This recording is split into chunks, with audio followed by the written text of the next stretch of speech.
I'm the kind of person, people have noticed I'm missing a tooth. I'm not a violent person. I do not go out and create issues, look for problems, or use any kind of violence as a means to solve my issues. I use this always. Somebody has to hit me first. They can yell in my face and scream all they want. But even shoving, they can shove me, I'll shove them. But they literally still have to punch me in the face before I will lift a hand or try, or if I see it coming, deal with it. I'm not a violent man. It is not in nature in me. Even as a child, the only time that violence became a necessity of who I was is when I was young and I seen people, in one instance a young girl in like grade 5, who was being picked on by 2 grade 6 boys, pushing her around and actually punching her, and I jumped in. I cannot stand when somebody is put in a predicament. Unfairness, it drives me insane. I cannot help but, even when at the cost of my own ass getting whooped, I have to do something. It's happened more than once, on several occasions through my growing up. I never went out looking to start or hit a person first in any means or any fashion. And the only times that violence came from me is when I seen somebody who was continually picked on and I just couldn't handle it anymore. I had to stand up for that person. I mean, how can you not have compassion and feel the pain of that other person when you yourself before that was troubled by people who were more powerful than you and put their foots down upon you, and they held you down and kept you there in all means and fashion, in all ways, to make themselves feel higher and more mightier. They held you down, didn't let you know your intelligence or abilities to learn far more than even they could. They keep you down under their feet, these people. They prefer it that way. And I will tell all of you, do not become the fucking piece of shit that abused you, or hurt you, or harmed you. Stand up and be above these cocksucking piece of shits. Be more than what they are, by not becoming what they are, and using the excuse that I had it done to me, so it's okay to do it to them. You have to be the one to stop it here and now. If you didn't like it as a child and you seen it as a wrongness, why are you doing it to other people upon? To continue it? How is that sane? You have to find that love in your heart, people.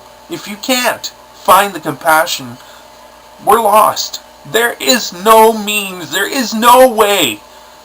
We will self-destruct. Civilization will collapse. It's just a matter of time. Corruption begets corruption. It creates a hole, a negativity hole. Nothing can grow out of it. Everything is being pulled and drawn into it. It eats away at itself like a cancer. Our governments know that. They're all running scared. They don't know what's to come either.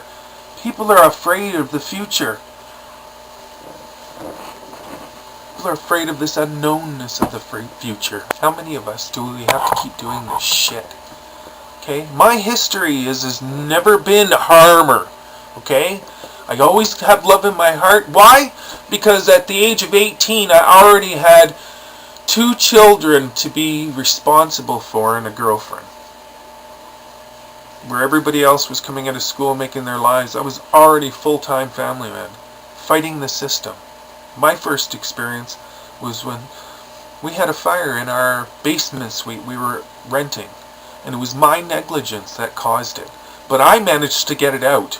I ran back into that smoldering smoke thing just to save those people's homes and everything and that, inhaling the fumes, and I managed to knock the pot of boiling oil, yes, it was a grease fire, stupid ass me, yes, to the floor. And I was so very lucky that they had the sectional parts you put in the ceiling, these large partition parts you would see in schools. So they caught on fire and they just fell. So the damage was very minimal. The most damage was the smoke, and it was very hard to live in that environment, especially with kids, and we were stuck. I have a father and I have a mother living in another city, and she had family. But everybody had moved on, and they didn't have room for that many people. 4 of us and a pregnant girlfriend, making 5 in the next time to come. So I turned to social services and I asked them for their help. They turned me away and they said, "You have family in this city, in this town. There's nothing we can do for you." So I was left with no recourse except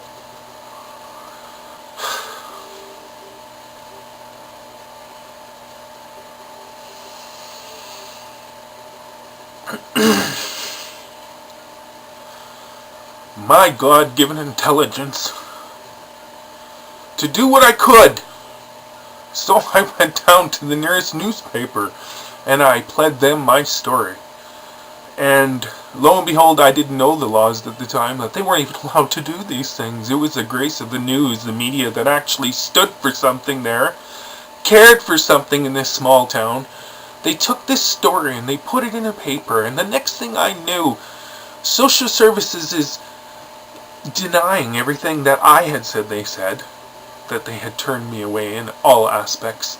Openly, they came with arms, and they gave us money to put us in a hotel in the time being for that, or till we found a new place, in our hardship. And within a week, we were already into our new place, which we had family, people that we knew that helped. Ironically, it was a nun. We moved in with a nun. A very nice lady. She passed away. God bless her. Oh, God bless her heart. But that was my first experience. But I had taken a taste of the corruption of our society. When I was 12 years old, my God, I was playing around with my friends, and we had, if you took a broomstick and cut it in half, he had one piece, I had the other. We were pretending to be ninjas running around next to this townhouse where we lived, and there were these stores there, and it gets dark early where we live. In Fort McMurray, dark hits at 5 o'clock in the evening, so we're playing at 6 in the evening. It's not 10 in the evening or 11, it's 6, right? There's no problems here, but it's dark, and we're running around and we're pretending to be ninjas, pulling our sticks out. We see this car coming around the building and that we pretend to be ninjas, jump behind some garbage cans. We see it's police. We don't want any misunderstandings. RCMP, oh my God. So we run out and, "Hi officer, we're just playing." Boom, we're thrown up against the fucking cop car, man. Slammed up against the cop car, 12-year-old, pulling the sticks out, screaming at us, telling us that we can be arrested for concealed weapons. Fucking cocksucking prick must have had a really boring night. I will tell you, that is not the end of it. I wish it was, because then, life goes on. It was just a prick. And then he showed up at my house, where I was, in the apartment building my dad and I were living. And he's screaming obscenities in the hallway to my dad, myself. My dad's a simple man, a gentleman. He's the one who taught me not to judge another, that all men are equal. And he showed me and shamed me in these ways without even knowing I was watching as I grew. So, here he is screaming at this good man who taught me to do what's right and wrong. Right from wrong, sorry. So I try to stand up again and I say, "I wasn't doing anything wrong, officer. I don't know why and he threatened me, "Shut the f*** up or I will take your ass down to the station and arrest you now." So I didn't know what to do. So I shut the hell up.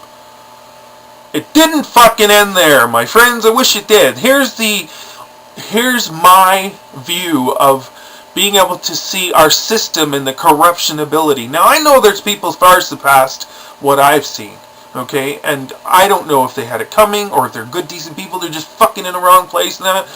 But not trying to do anything wrong, my friends, to anybody. Not a thief, not a bad kid, just going to school, doing their thing. He shows up in my class, my grade 7 class, so maybe I was 13, I don't know. And it was an embarrassment. I had already told a few kids, so he showed up within a week. I don't know how many days had gone past.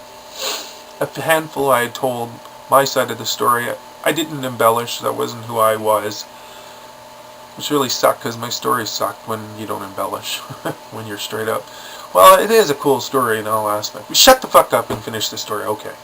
That was my schizophrenia. Anyway, fuck, man. So here this fucking piece of shit officer comes in. Does his thing in the air. I still don't even know why he showed up. Did we have this surprise visit? Never before, never after did an officer do that. But he's sitting there and he brings up a fucking story, and lo and behold, it is my story. He has to punish me in the means, the ways he can by coming into my school. This is how petty a bully can be who becomes an officer of the law.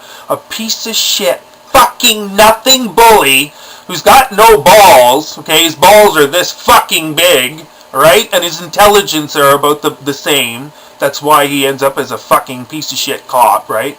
Most of them are security guard because they don't even get to that far. They're too stupid, right? Too fucking donut filled.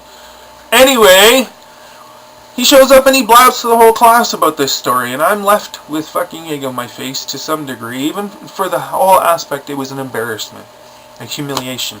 He didn't point out my name. He kept that privacy, but, you know, kids are kids and whatnot. And it just shows, you know, the shitheads of the world who should not be given authority. That we need to be watching the watchers, guarding the fucking guards.